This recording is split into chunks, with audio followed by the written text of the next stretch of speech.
A multimedia bus tour that's driving young people to a future in video and audio production. And Girl Scouts working to close the gender gap in science and technology careers. All of that and much more coming up on this edition of We Are Washington.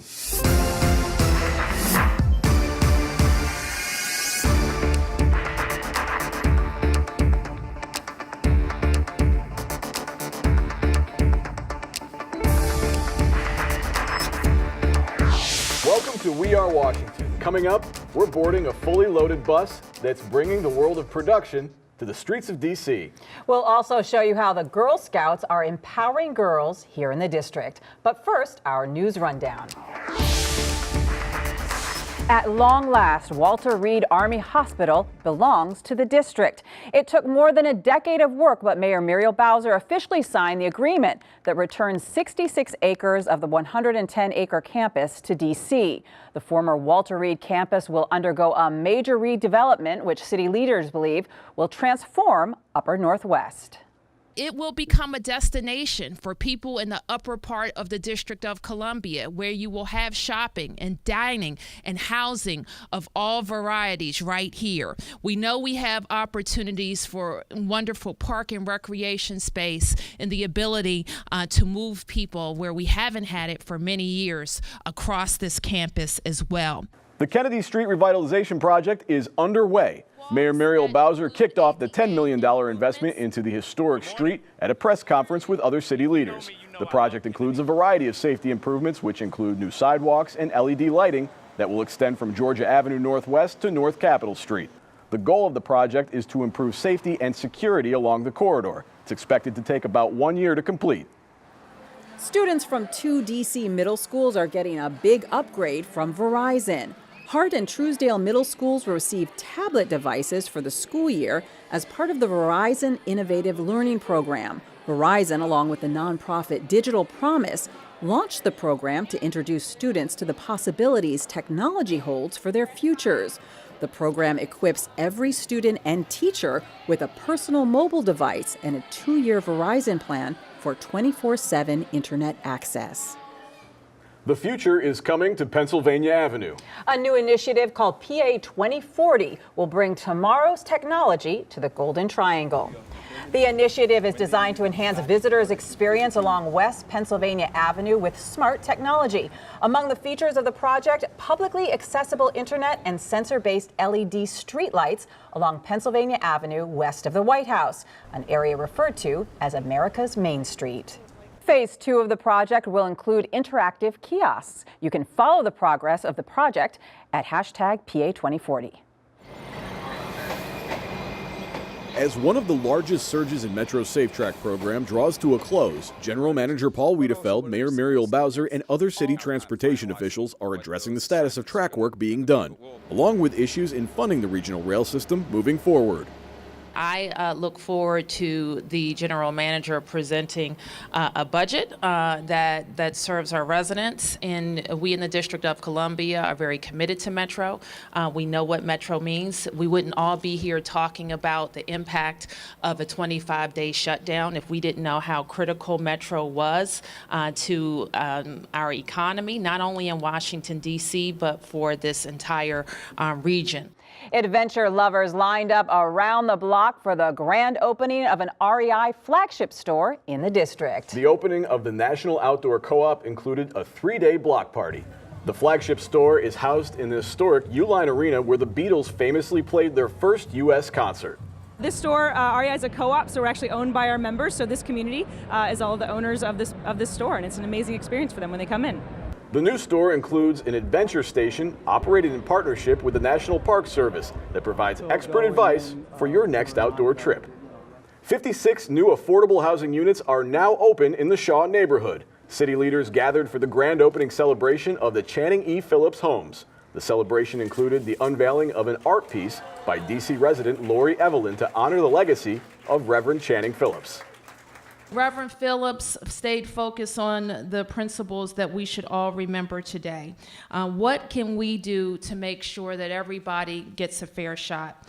What can we do to make sure that our city supports people getting on their own pathway to the middle class so that we have an affordable and equitable city. So I'm very happy to welcome 56 new families right here to Shaw, and I know you all will be too. The fact that this is going to have housing that is 1 bedroom, that is 2 bedroom, and that is 3 bedrooms, that targets affordability, it really speaks to our values of how we make sure that our families know that this is a place where they can call it home. This is a neighborhood for all of our families. It was time once again for the always fabulous high heel drag race in DuPont Circle. The annual event drew tons of spectators in elaborate costumes as participants raced down 17th Street in heels. 2016 marks the 30th annual high heel race, which was started in 1986. Residents are joining forces to get fit together. The mayor, along with Councilmember Mary Shea, participated in a 5K at Fletcher's Cove. The run is part of the mayor's Fit DC Health and Wellness Initiative. Play for 60 minutes. That was the message at an event at Kelly Miller Middle School aimed at tackling childhood obesity. The Washington Redskins and the American Dairy Association have teamed up for Fuel Up to Play 60, which promotes physical fitness and healthy eating. Kids at Kelly Middle School were running and dancing and having so much fun, they probably didn't even notice they were getting their exercise.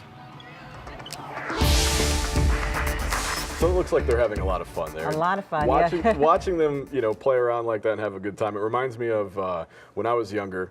I was a Buffalo Bills fan, still am, but I always wanted to go to the Jim Kelly Camp for Kids. It was a throwing camp. You get to maybe catch a pass from your favorite quarterback or teammate. And who knows, you could have been something. Maybe I mean, it could have if changed my only whole you could trajectory. have, you wouldn't be sitting here right now. Could have had a whole different future. Exactly. Maybe I just had a chance to play 60, but the NFL, the Jim Kelly Camp for Kids would have been They do a lot. They do so much, but I do think that they need to reach out to adults also because we need 60 minutes of exercise too. I need my 60 minutes as well. So, the Redskins maybe think about having a camp where we can go and having some football players work exactly. everybody out. Okay. Sounds good. Coming up, we'll show you what the Girl Scouts are doing to close the gender gap here in DC. Don't go away.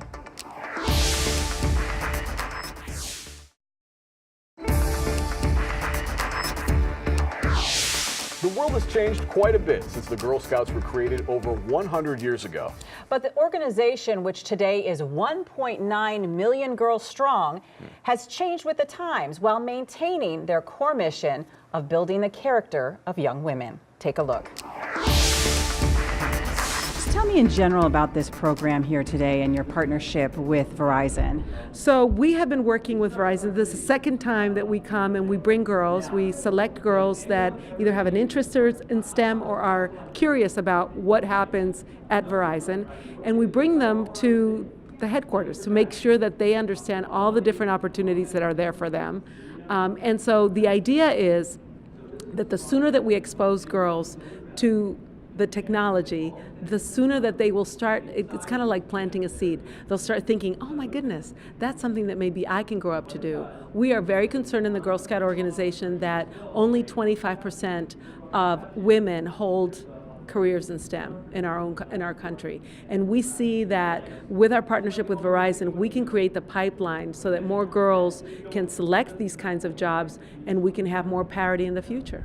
And Girl Scouts is really well positioned to do this, although I think most people would say that the organization has kind of a traditional reputation. What do you say to people who have that image of the Girl Scouts? Right. They think cookies and they think kind of an old-fashioned organization. Right. Tell me why that's wrong.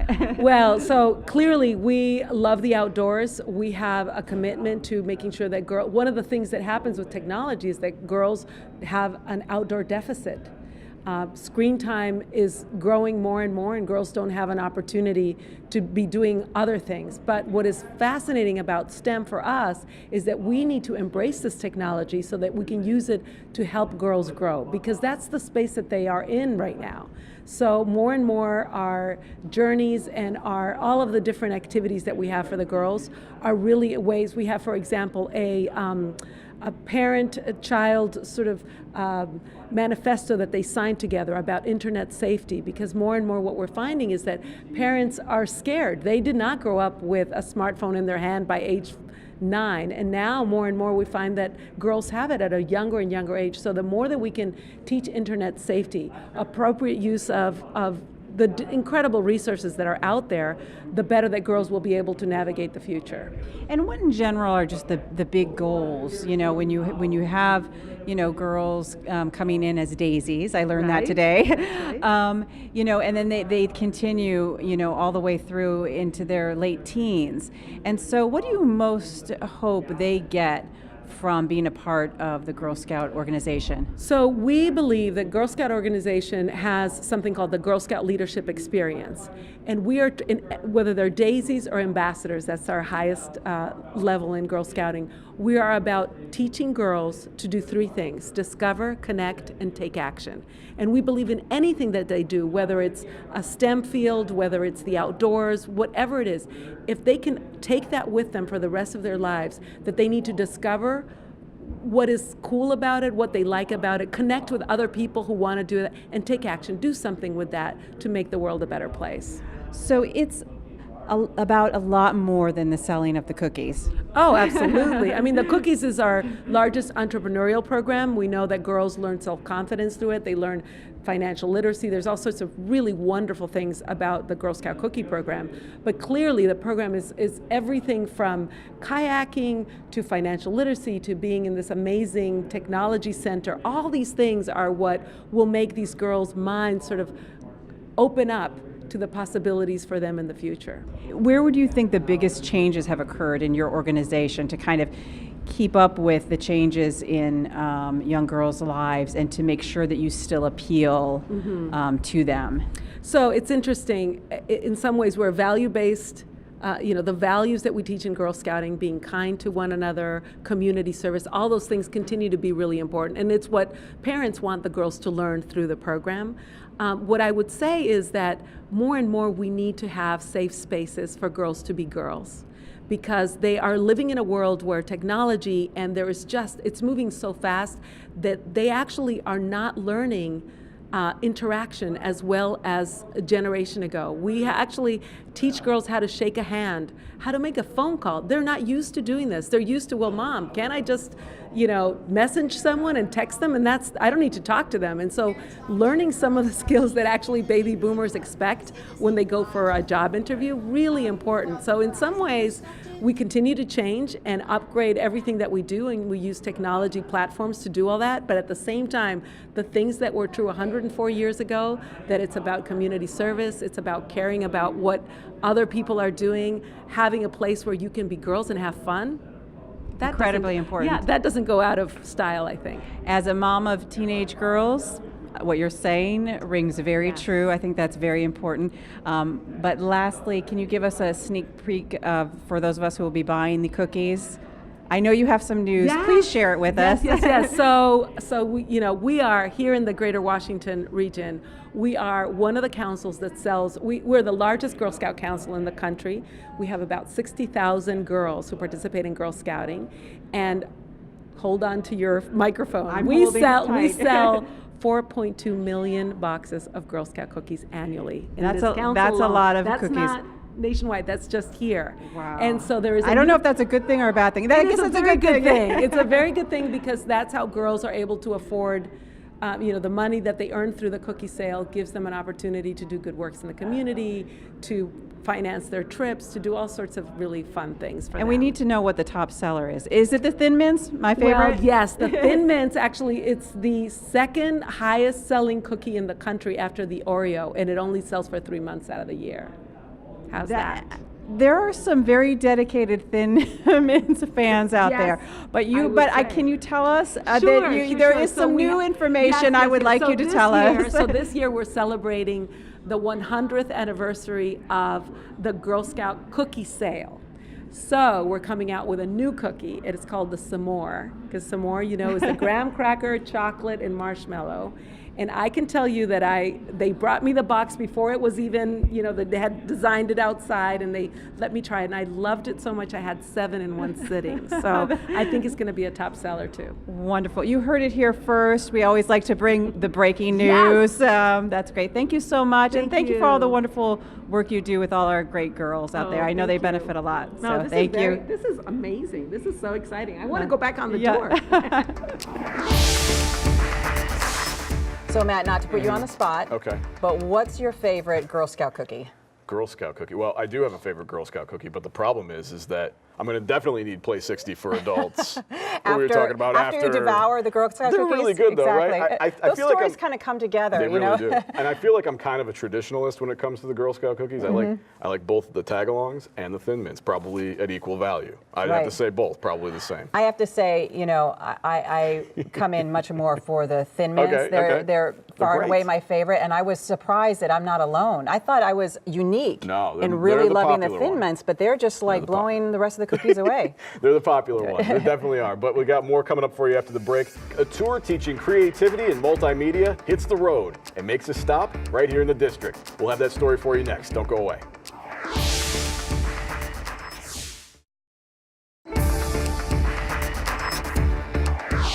John Lennon is known around the world for his music and passion for creativity that inspired a generation.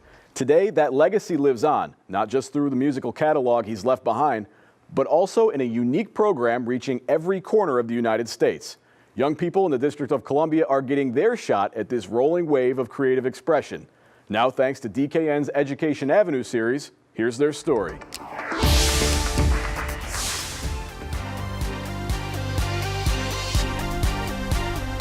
At first look, this tour bus isn't much different from many you might see cruising along the highway. Big wheels, luggage compartments, and all the modern luxuries of home. But the outside is where those similarities end. This is the John Lennon Educational Tour Bus, and it's making one of its stops here in D.C. This is an amazing opportunity for youth here in D.C., particularly here in Ward 8 and Southeast. So we're glad to be able to bring this to our young people. The reason it's such a big opportunity is because of what's loaded inside. Top-of-the-line audio and video recording gear, instruments, and editing platforms for young people to use and create. We push our young people to believe that they can do whatever they set their minds to. So young people that are coming out here today, we're going to challenge them to think creatively. We're going to challenge them to think critically, not only about their art, but how their art can be used to bring about sustainable change here in our communities. The tour bus bearing the late Beatle John Lennon's name was started with the help of a number of sponsors, as well as Lennon's wife, Yoko Ono. The idea is to inspire education through creativity, bringing people closer together. Music is the universal language. John Lennon crossed all type of cultural, ethnic communities. And having the Lennon bus here, this is an opportunity for the bus to be in the community. So this bus comes to the community, it comes to the people. And it's also allowing these young people to be exposed to professional equipment and training that can be hard to come by at school or in local community centers. And we've been doing this for the last 2 months with a bunch of different stops throughout. So what I think the Lennon bus does, it comes in and provides a space where you have all the instrumentation, where you have all the equipment that you need, so that you can gather a group of creative people together and have them make something substantive. Young people from the Boys and Girls Club of Greater Washington, D.C. are getting their turn at creating something substantive.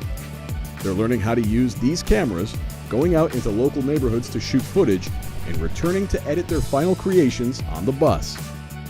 In the process, hopefully being introduced to new parts of the entertainment industry. This sort of an opportunity with all of this equipment and all of the hands-on availability to these kids will show them that they can be creative and enjoy entertainment from the other side and be very successful. After making hundreds of stops across the country, there's no telling how many lives the John Lennon Educational Tour Bus has touched. But in the District of Columbia on this day, these young people are getting a chance to tell their stories in a new way. You've grabbed hold onto the educational side of things, and you've allowed students access to great entertainers, great programs, and like this bus here, great technology. great technology, professionals dedicated to teaching their craft, and the spirit of a legendary musician that continues to bring people together.